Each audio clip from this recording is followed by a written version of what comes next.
Hey everyone, this is Troy Harper here at Harper Cigar Lounge, and welcome to another Dropping the Ash podcast.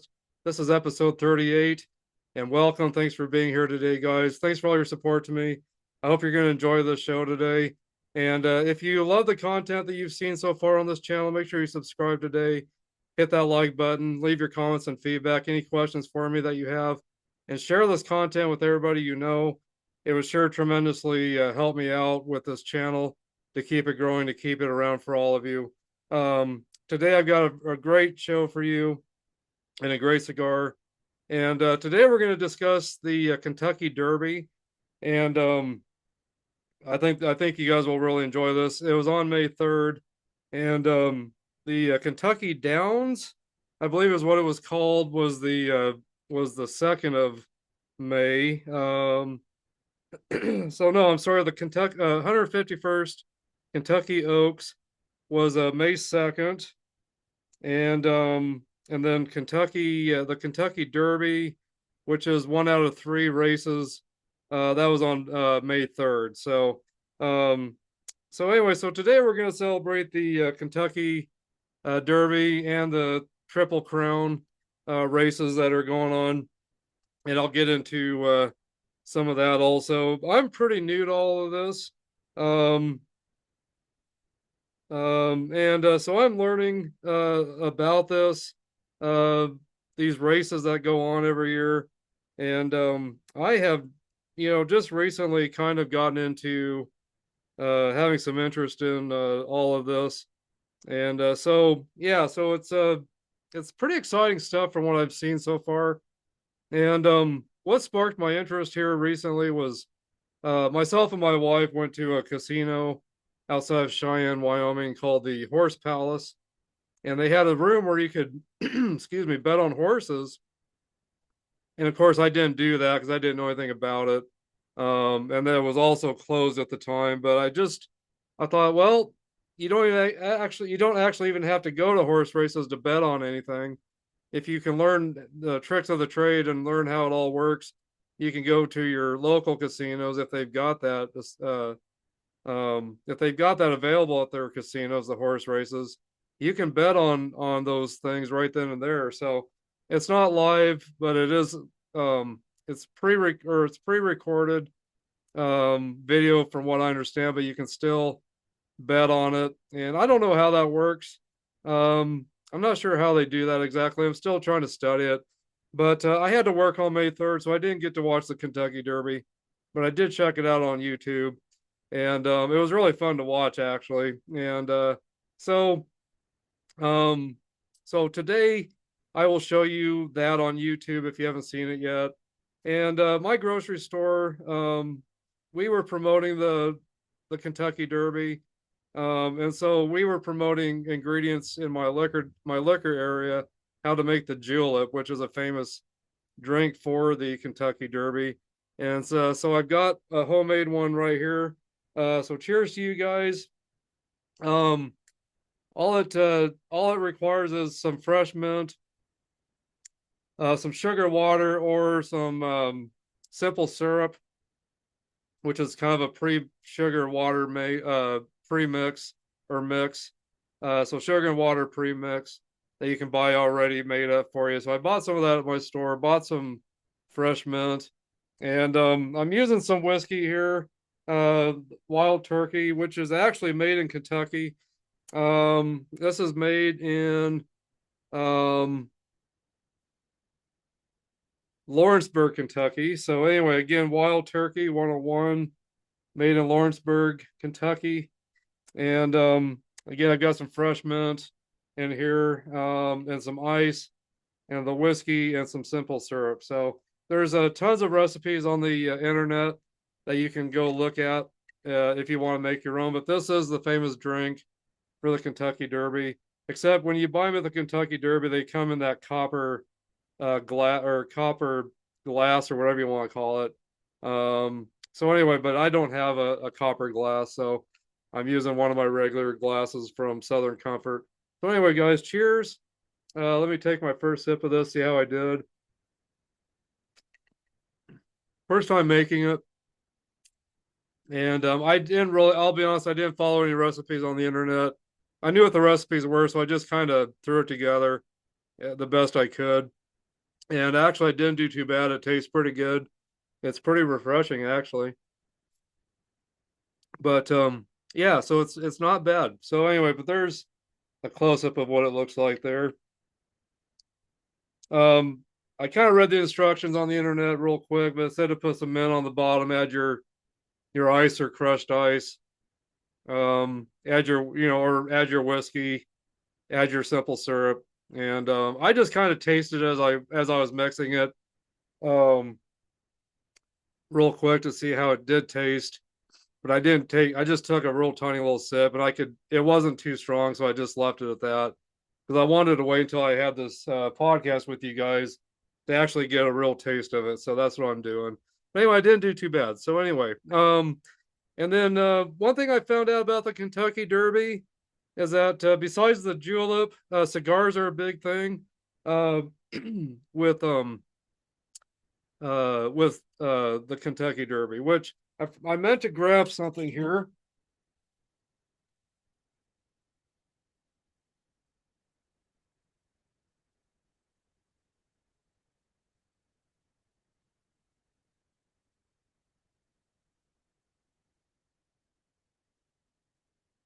Okay, I'm back. I meant to grab this Cigar Aficionado magazine here. This was let's see here. This came out um this was last March, April of last year. So I kind of got a taste of what the Kentucky Derby was really about last year. And so that's kind of where my interest sparked a little bit. I had no idea that cigars was such a big thing at Kentucky Derbies and stuff like that. So a little bit of an inside photo of the where the Kentucky Derby is. Um,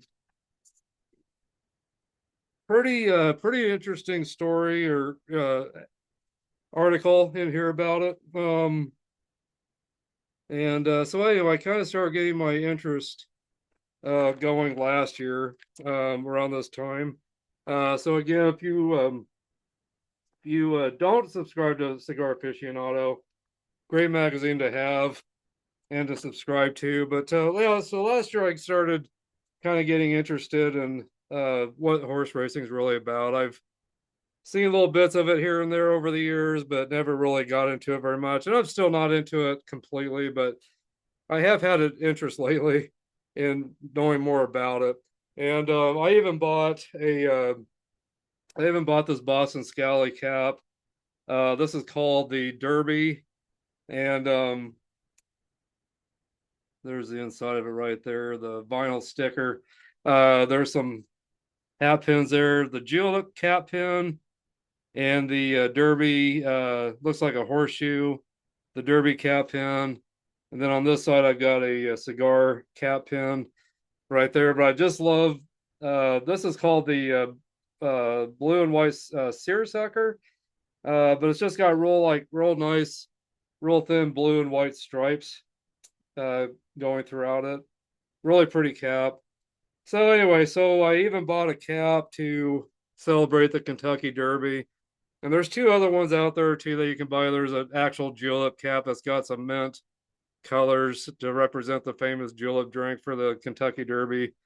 And then there's the Triple Crown cap that's got all kinds of really neat patterns throughout it to represent the Triple Crown. So, but anyway, this was the one I picked out.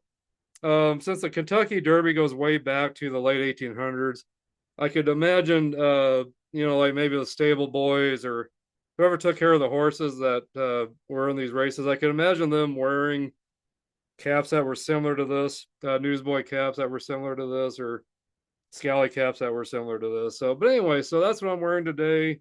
And a lot of people dress up for the Kentucky Derby, and I don't have anything that's dressy that I could wear today that would even come close to what they wear at the Kentucky Derbies. But men wear like old fashioned suits, and they wear newsboy caps or any kind of old fashioned kind of caps that would have been maybe popular in the 1800s, early 1900s. And then the women wear these big hats and big fancy dresses, and they really go back in time with how they look, and it's pretty cool stuff. It really is. I'm really into the old kind of peaky all the TV shows that have been coming out, the Peaky Blinders series, and there's supposed to be a movie, I guess, coming out too. So I really kind of love that old look from Scotland and England, and so anyway, so all this is just kind of cool stuff to me. But and so today I picked out a really great cigar, I think. Anyway, but I'm using my son's cigar holder. You can hold 3 cigars in this. It's got cedar on the inside. I usually keep a little Boveda pack on the inside um, to keep my cigars, staying fresh. So I've got a Boost Boveda pack or humidity pack at 69%. It's even got a cutter on there if I choose to use that. So there's a holder and a cutter. But leather, really nice to travel with or put inside your suit jacket. So I imagine guys that go to the horse races probably carry one of these, I would imagine. But the cigar I chose for this um, is the OLIVA Serie V.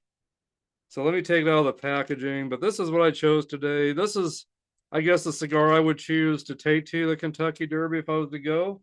I would choose a really good OLIVA cigar, or no, I don't know. There's a lot of great cigars that could be taken to a horse race, I suppose. But I chose the OLIVA V, double Robusto, 5x54.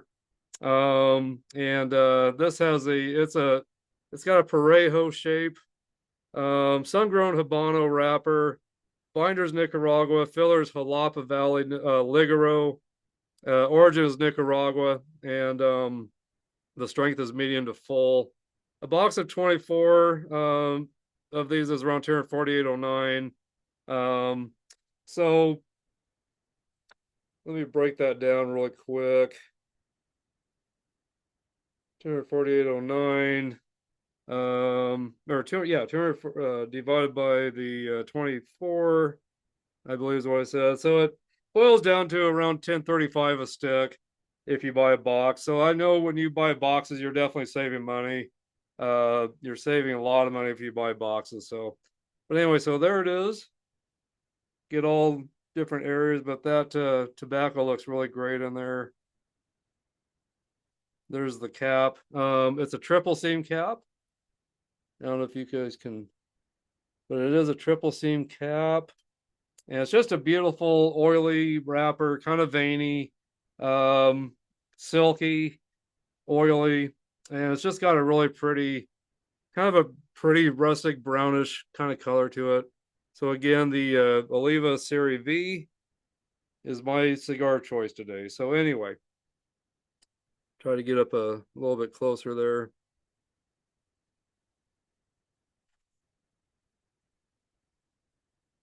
Hope you guys can see that okay. Okay. Taste notes is coffee spice and some dark roast coffee as well.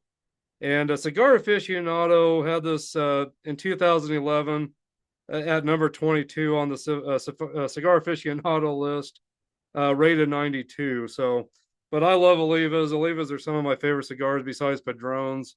So if I was to go to a horse race in Kentucky, I'd probably take an Oliva or a Padrone. But I'd probably take a Churchill instead of a Robusto since it's kind of an all day event. I think people are there all day while they're waiting for the races to happen, or I believe, or at least half the day, I guess. So, but anyway, so I'd probably choose this, but in a Churchill size, so it lasts me a little bit. But anyway, let me get this clipped. And today I'm using my Colibri cigar cutter. It's got the guillotine and the V cut on it, and just a really nice cutter, nice heavy durable cutter. Feels great in my hand.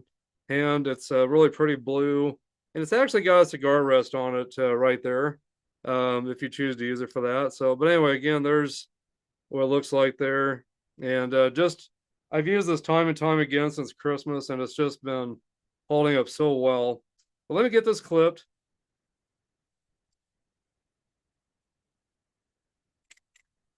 And one thing nice about this cutter, it holds the tobacco on the inside, so it doesn't go all over the place.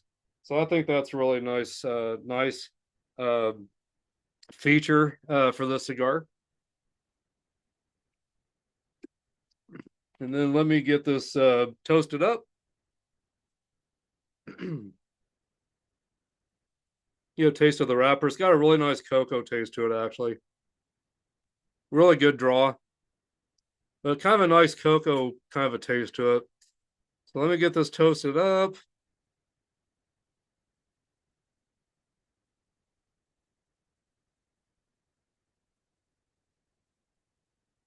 And then I'll kind of discuss these events.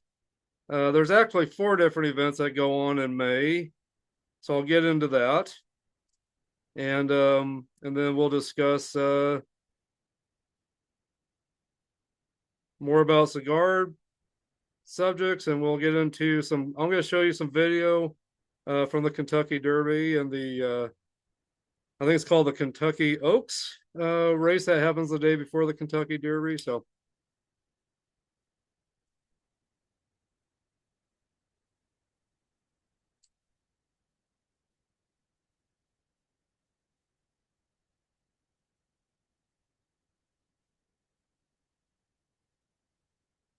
Okay. Got my cigar toasted and lit, kind of clipped. And right off the bat, getting a lot of pepper and getting some dark roast coffee and some pepper or some kind of spice.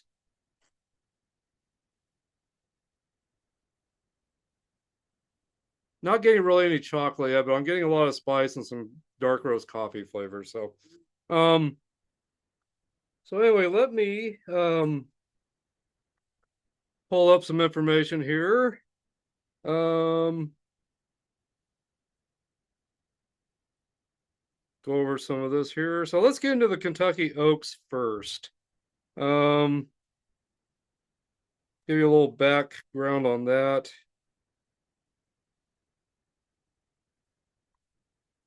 Yeah, the Kentucky Oaks was on May 2nd of this year, which would have been a Friday. And I did not get to see that, but we will watch that here just shortly. So,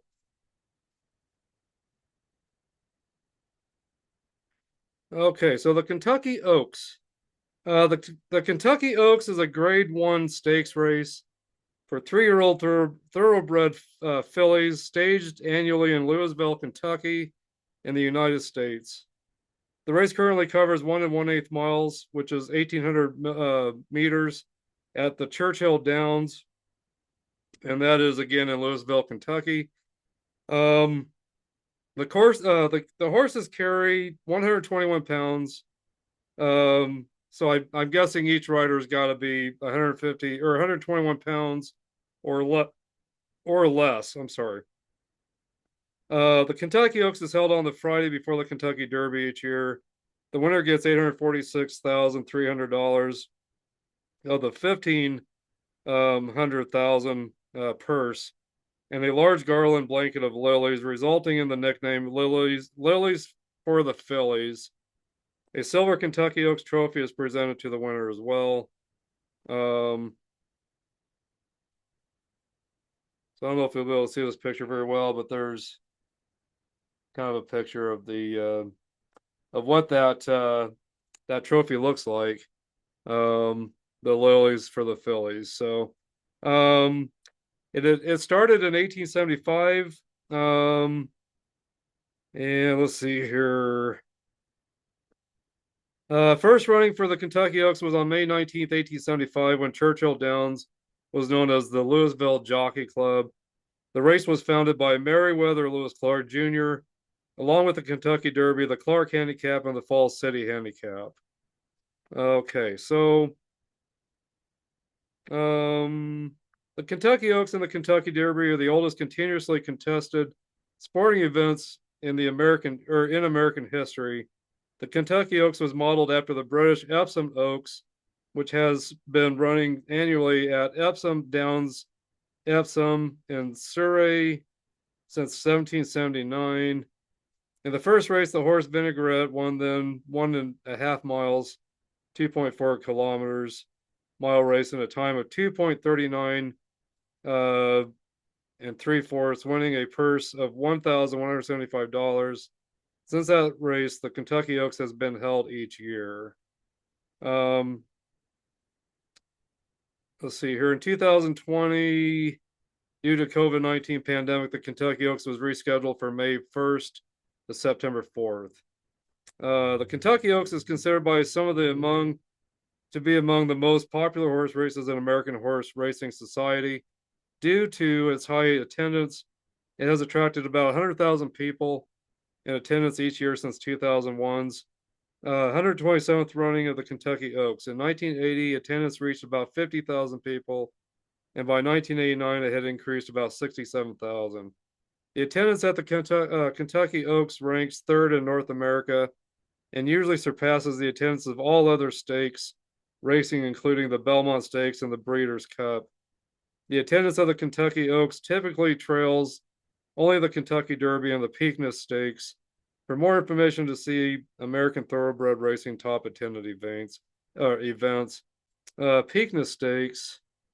The Preakness Stakes is an American thoroughbred horse race held annually on Armed Forces Day, the third Saturday in May, at Pimlico Race Course in Baltimore, Maryland. So anyway, if you guys want to read any more about the Preakness Stakes, you can definitely Google that and check it out. So anyway, a little history there. Let me let's see.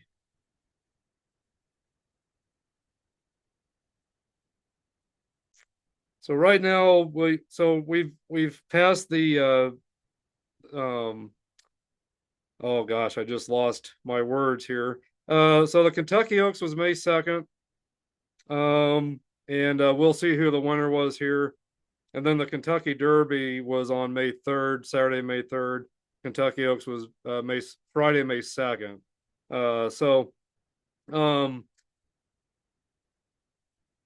The next race coming up,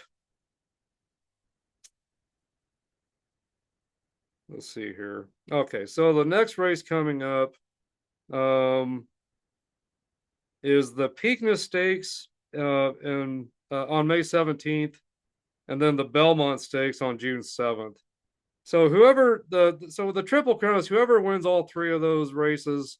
It's got to be the same person winning all three. If they win all three, they get the Triple Crown Award, which it's got to be a pretty big award, I would imagine. Let's see what the Triple Crown Award is.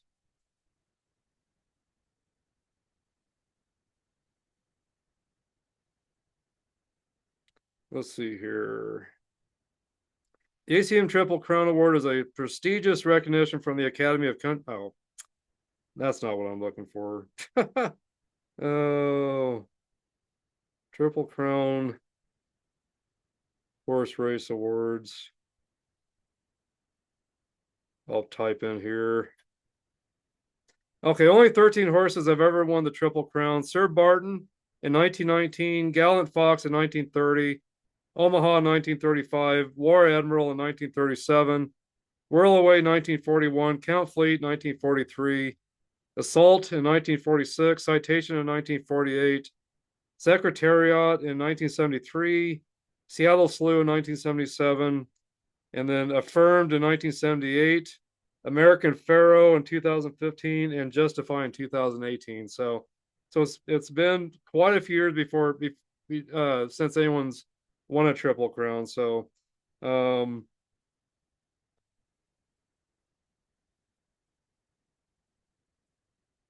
anyway, so I'm guessing the winnings is pretty big, and I'm guessing they get a pretty big trophy for the Triple Crown. So I'm not finding right now what that award actually is.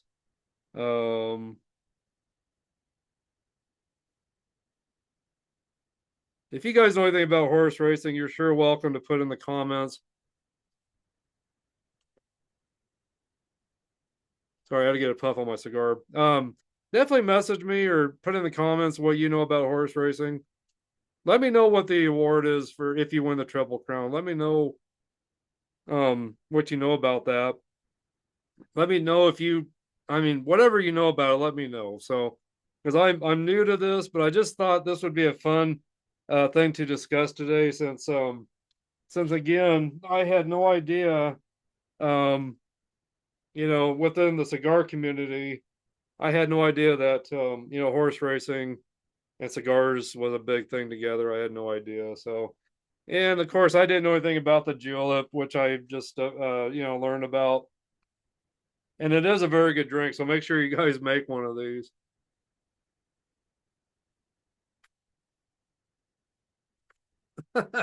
ah, I didn't like that very much. I got a piece of mint on the tip of my tongue.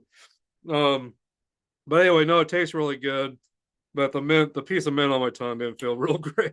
Didn't feel real great. But anyway, it is a good tasting drink though. Um, and I'm guessing maybe you could drink it with some kind of a straw, maybe or something.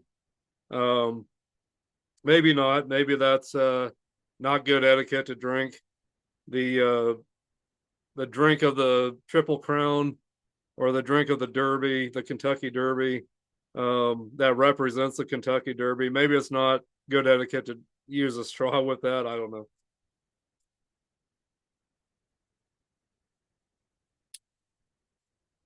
Anything you guys know about this, you let me know because I'm learning. And if you're new to this too, like I am, then we're all learning this together. So, but yeah, I would like to know from you guys what you know about all the horse race stuff, what they win with the Kentucky Derby, or the amount of money they make, or what they make if they do win the Triple Crown. Um, yeah, it's all pretty dang interesting stuff. It really is. So, um, let's see here. I wanted to look up one more thing.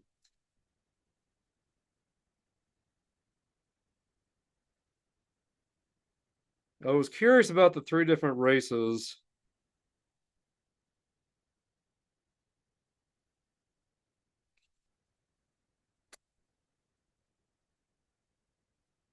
Let's see. The Triple Crown of Thoroughbred Racing, often shortened to Triple Crown, is a series of horse races for thoroughbreds. When restricted to 3-year-olds, winning all three of these thoroughbred horse races is considered the greatest accomplishment in the thoroughbred racing. The term originated in mid-19th century England and nations where thoroughbred racing is popular. Each have their own Triple Crown series. Boy, they got these in England, here in the United States, and Ireland, Canada, Australia, New Zealand, Germany, France, Japan, Argentina, Brazil, Chile, Panama, Peru, Hong Kong, South Korea, Italy, Uruguay, South Africa, and Zimbabwe. And then there's some other ones in some other European countries. I guess I don't know. There's a lot going on with horse racing, more than I ever realized. I guess. Wow, pretty interesting stuff. Um, but I was curious so the Preakness Stakes. Let's find out what the Preakness Stakes is. That's the next race coming up.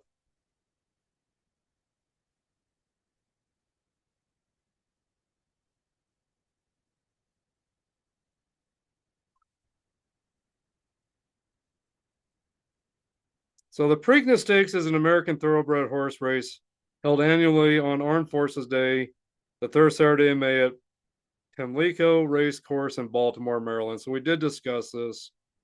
The Preakness Stakes is a Grade 1 race run over a distance of 3 and 16th miles, 9.5 furlongs, or 1.9 kilometers on dirt.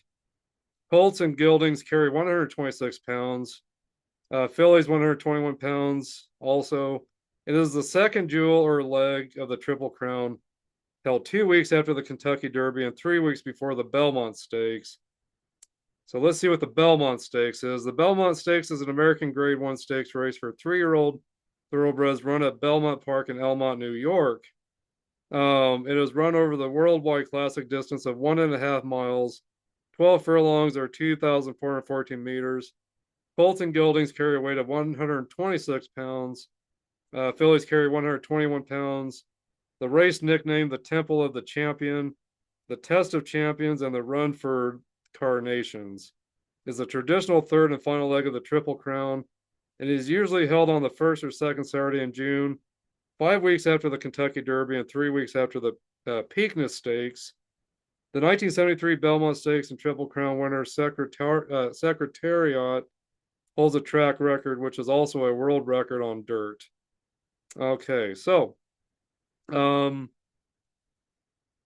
so it makes me wonder: is there even if after the second race, if that person that won the Kentucky Derby, if they don't win the second race, then it makes me wonder if there's even if there's even this third race. I would think that the same person that's got to win this 3 times would have to win the first two for the third one to happen. So I'm guessing if the first winner of the Kentucky Derby doesn't win the second round, then there's not a third round, is what I'm guessing. You guys let me know what you know. If you know anything about this, you tell me. But anyway, this is a fun subject today. And again, I'm really been kind of interested in all this. Um, and I've always been curious about horse races all my life, but just never really gave myself a chance to get to know about it very much. And I knew people betted on, this stuff. I know betting is a big thing with horse racing, but I'm not someone that gambles too much or bets a lot on things. I used to be involved with FanDuel, and I came close to winning two really big. Oh, I won one big game. Won $500 the first time I ever played it. The game I played, I didn't realize that I could do multiple games with it. I had won $500, and it was a game I could have entered like 10 times if I wanted, and it was only a $2 game at the time. And this was probably, I don't know, this was probably about 10 years ago this happened to me. I can't believe it's been 10 years now, but it was either 9 or 10 years. But I decided to do FanDuel on a Sunday at the last minute, and it was a game that was going up through the Sunday night games. It was Dallas and the Giants, and the Dallas Cowboys just kicked the living crap out of the Giants, and I ended up going to number one and won $500.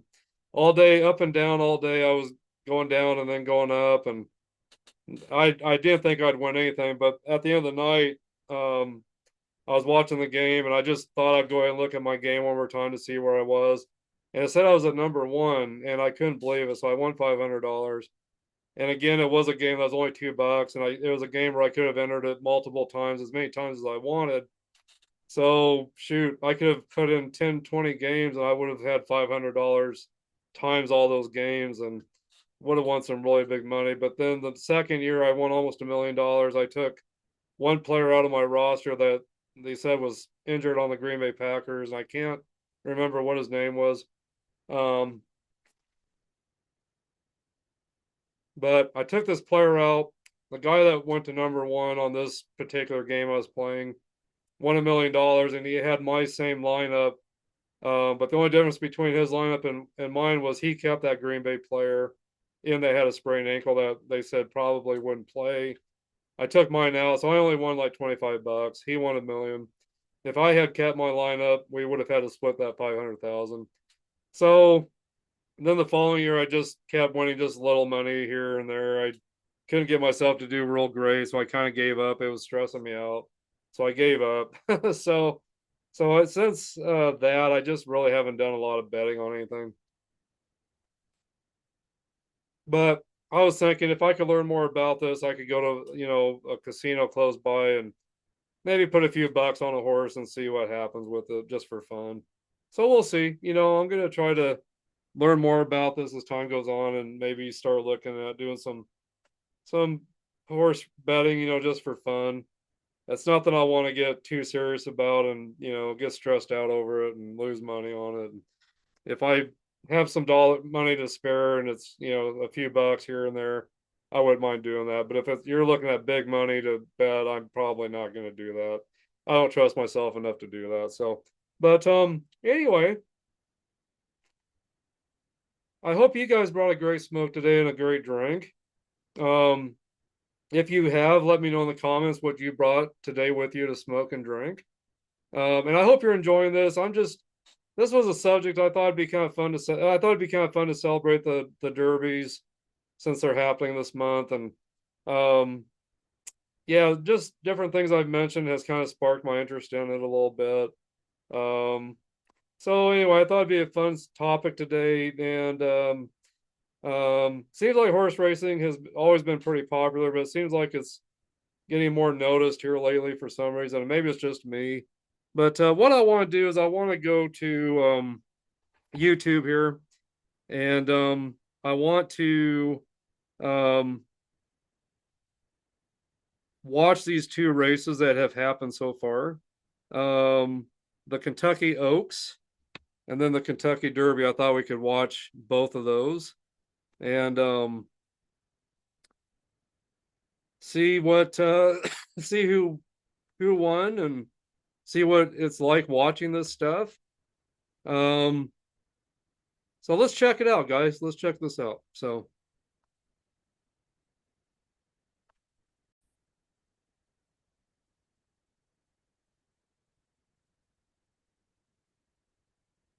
blow the screen up a little bit. Trying to see where I can do that. Oh, here we go. Get a great view of this. Okay. They're off in the Kentucky Oaks. It was a good start for Good Cheer. La Cara, as expected, is sent along, and Tenma to the outside of her. And then it's Anna's Promise up and on the pace. Simply Joking is keen to go, but reined back hard on the rail. Then to the outside comes Quiet Side, just a little bit wide, going into that first turn. Break of another 2 lengths more. Then comes Fondly down toward the rail, 5 lengths off the lead. Good Cheer's right in behind her. She's 6.5 lengths behind, and the pace is hot indeed. 22.58 was the opening quarter. Then early on, Ballerina Doro in behind horses. Bless the Broken on the outside. Then Take Charge Milady, Quick Kick, and Drexel Hill is the trailer. Up the backstretch, La Cara and Dylan Davis lead the way a half a length. And to the outside, Tenma is pressing that issue in second to a 46.78 half mile. Anna's Promise is third behind them. Then Quiet Side fourth on the far outside. And those yellow colors 3 lengths from the front. Simply Joking is at the rail. Good Cheer now in sixth as they make their way into the far turn. She's still 5.5 lengths behind La Cara and Tenma, who take their battle into the far turn, a neck in front. It is La Cara in front. Tenma to the outside, second by a length and a half. And then comes Anna's Promise in third, followed on the outside by Quiet Side in fourth. And yet to get going is Good Cheer, but she's going to circle up on the far outside as they come to the top of the stretch. La Cara off the turn in front. Tenma trying to run with her. Good Cheer and Ballerina Doro comes roaring up on the outside. Good Cheer now. Good Cheer has taken the lead as they come into the final furlong and is opening up late to a 3-length lead as they come down to the wire. It is going to be Good Cheer, the undefeated filly, to win the Kentucky Oaks. Drexel Hill came on late for second. Bless the Broken was third. And Tenma finished fourth. The final time was 1 minute 50.15 seconds. Good Cheer is perfect. That is pretty cool stuff.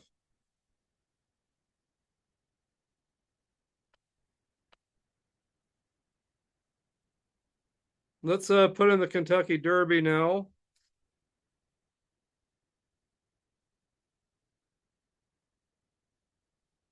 So Good Cheer won the Kentucky Oaks.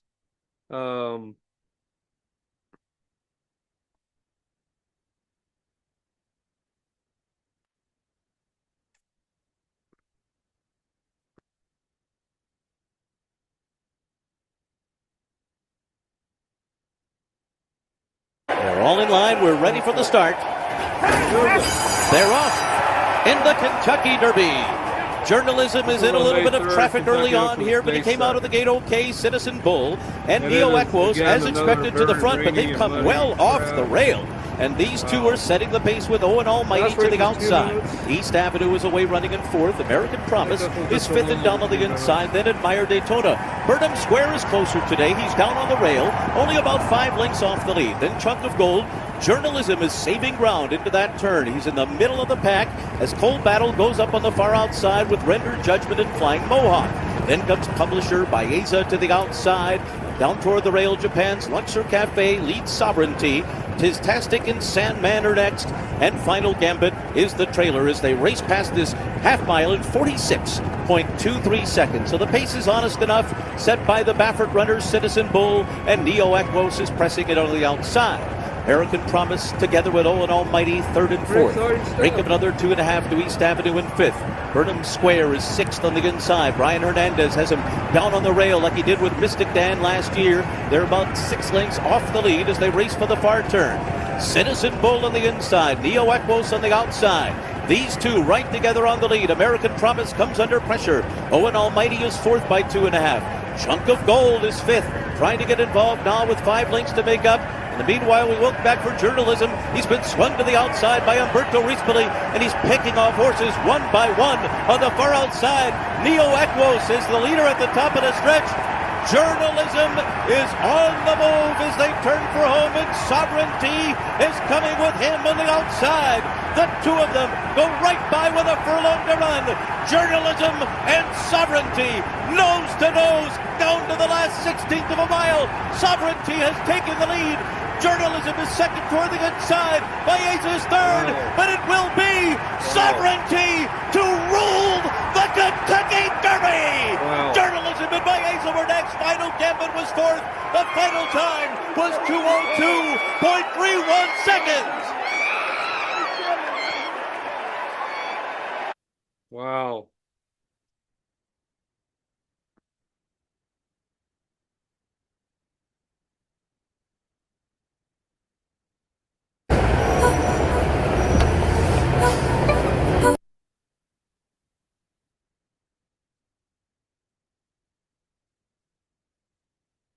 Pretty exciting stuff, really. It really is pretty exciting. What do you guys think of those races? You let me know what you think. But yeah, pretty exciting stuff. Those guys are just, man, they're so small and lightweight, those guys. It's just amazing how they stay on those horses the way they do. And I think I've seen some footage in the past where those horses wipe out and sometimes those riders get hurt pretty bad, but man, it's got to be nerve-wracking to be on that. I mean, the rush has got to be pretty big, but it's got to be pretty nerve-wracking also to be riding on a really wet track like that where there's mud and hoping that your horse doesn't slip or run into another horse and you guys, they wipe out. And I can't imagine what that feels like. And I can't imagine what it feels like for the owners of these horses, what they're going through while they're watching these races. I just can't imagine what they go through. It's got to be pretty intense. I can't imagine. So anyway, you guys tell me what you thought of these races I showed you. If you're into horse racing at all or what you know about it, please educate me a little bit. But I'd sure like to know more. If you know anything about this stuff, please let me know more. But this cigar is doing really well. The construction's holding up very well. It's got a pretty even burn line. I did have to do one little relight on it, and probably because I was talking too much. But it's got some great aromas in the air of cedar. And it is more medium strength to me. It's really not full strength to me, but to a beginner smoking cigars, it probably would be more full strength, I would think. But to me, it's more medium strength right now. But right now, I'm still in the first third. Usually, you don't get as much flavor in the first third. Once you get into the second third and into the third or the last third, that's when you really start getting more flavors that pick up. But this one I am getting a little bit of chocolate right now. Still getting some of that spice, getting some of that dark roast coffee. But I'm getting a little bit of some sweet cedar and some kind of leather kind of flavors out of this as well. Definitely getting a little bit of that coffee, but I am definitely getting a little bit of some dark chocolate as well now. So anyway, but it's doing really well, and I will have to let you guys know in the comments how this finishes out. But if this continues to do well, which most OLIVA or most OLIVA cigars I've ever smoked have done really well. I don't think I've had a bad OLIVA yet. So this one's doing very well. It really is. I'm really enjoying it. And I think it's going to continue to do well. I really believe. But if you guys have ever had this cigar, let me know as well. Really, really good cigar. OLIVA Serie V. And again, this is the double Robusto 5x54. And really, really good cigar. I'm really enjoying this. I've had this in my humidor probably for the past, probably good 2 years or more. And so it's a really good cigar. It's been aging, my humidor. So it's really aging. I think it's aged well. It's got some great taste to it, but it's not overpowering and too strong or too bold to me anyway. But what I've studied about with aging is that it is supposed to mellow out the taste a little bit. So I don't know. It's doing really well, doing really well. But if you guys ever go on some events and cigars are allowed, make sure you have the right stuff with you. Make sure you have, a couple lighters, really good cigar lighters that can hold up to, maybe a little bit of a breeze outside. Make sure you have something to keep your cigars in, whether it's a travel case that holds up to 5, 10, or 15 cigars or more. Make sure you have the proper humidification in those travel cases or whatever you're taking. Whatever you're taking. Excuse me. I had a sandwich a little bit ago and I had some onions on it. Maybe the onions aren't agreeing with me right now, but so I apologize. But anyway, this is just a great, really great thing to take with you if you're only gonna be long enough to where you can only have enough time for 3 cigars. This is a great holder to take. It's got cedar on the inside. You can put a couple small Boveda packs on the inside. I usually like to use a 69%. One or a couple of them even inside of one of these. If you take a cigar holder that holds up to 5 travel case, maybe put a 69% regular bigger Boveda pack in it. I use really small ones in these, but put a normal size Boveda pack of like maybe 69% in your 5 count travel humidor travel case. If you've got 10 or 15, you might want to put in maybe a Boveda pack, a normal size Boveda pack, one of the larger ones, maybe 72% or 70%. And it also depends on the weather. If it's really cold out, you're going to want a little more humidity because of how dry it gets. In the summertime, because of how humid it can get and how hot it can get, you might want to go a little bit lower on your Boveda pack. But most travel cases, whether it's hot or cold out, it's supposed to hold that temp on the inside. They've got a really tight seal, so it's supposed to hold that temp and the humidity levels really well, no matter what the temperature it is outside. But for me, for a rule of thumb, if I'm taking a travel case, I will go a little bit higher on my humidity for my Boveda packs. If it's wintertime, if it's summertime, I'll go a little bit of a lower humidity level in my Boveda packs in the summertime. So, but make sure you have a couple good, cigar lighters. Make sure you have some butane. I like these smaller cans, are great to travel with, and they'll last you a good few days. Maybe take a couple of them, keep them in your suitcase or keep them somewhere that you can get to them easily. Have a good couple cigar lighters, and you don't need to take real expensive ones with you, but just make sure whatever you use, it works good for you. Make sure you have a backup in case for some reason you forget your butane. Have a backup, maybe have a backup lighter in case you did forget your butane. Now you've got a second lighter that's filled up with butane that you can use. But most cigar places carry butane, so if you do forget and you're traveling, you should be able to find a cigar lounge or a cigar shop that carries butane.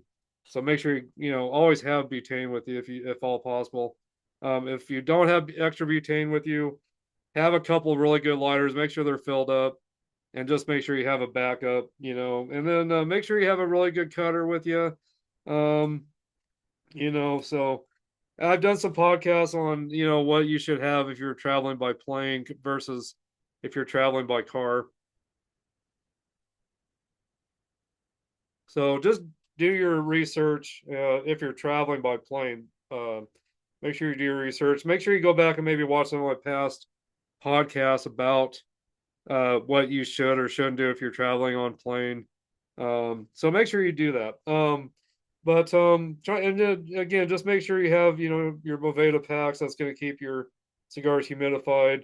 Also, if you don't have a travel case or anything like that, you can use these bags right here.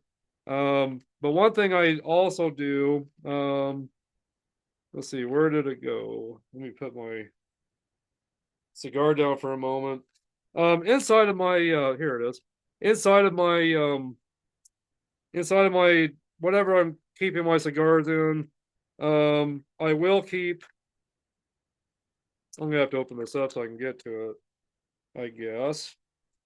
But anyway, so here's a Boveda pack right here, 72%, 60 gram. That's why I suggest in bigger, travel cases. But what I also keep inside of my travel case or whatever I'm keeping my cigars in, I keep a little hydrometer, and I'm not there. It is. I will keep one of these inside of my cigar holder. This right here, I can get on Amazon or eBay for not very much money. I usually get like a 5-pack for maybe $10 or $12, maybe, but this keeps track of my humidity and my temps.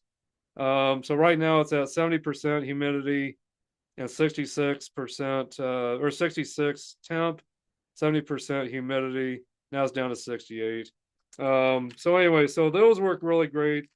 It helps me to make sure I'm not going to over humidify my cigars or under humidify them.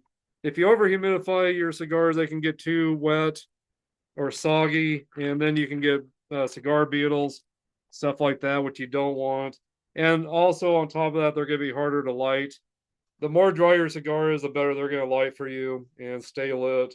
But you don't want to go underneath 62 for humidity because your cigars could crack and dry out on you if you're traveling for a while, maybe, or if you got them with you for a while. You got to make sure you keep that humidity going the way you need to. Don't let them get over 72%. Anything over 72%, you can start getting cigar beetles, or your cigars can get soggy and too soft, and they'll be much harder to light and stay lit. You'll have to constantly relight your cigars if they're too moist. Like they say, fire and water don't mix, and that's pretty much true when it comes to cigars. The drier cigar, the less moist they are, the better they're going to burn and everything for you. So, well, anyway, so just a few little tips for you if you're traveling or going to any kind of events where you're out of town. So, anyway, guys, I appreciate all of you for all your support to me. You guys are the greatest. Without you, I wouldn't be here, and I couldn't do this without you guys. So all of you guys out there, thank you for all your support to me. And I've got so many followers and everything. I appreciate all of you so much. Again, without you guys, I couldn't do this. I wouldn't be here without you, and wouldn't want to do this without you at all. So, so again, thanks for all your support. If you're new to this channel and new to this content, and you're liking it, again, please subscribe today. Hit that like button. Leave your comments and feedback. Any questions for me you have, share this content to everybody you know. Hit that bell on my channel as well by the video here so you can get all the updates on this channel so you're always staying up to date on any new podcasts that are coming out or any kind of new material that's coming out on this channel.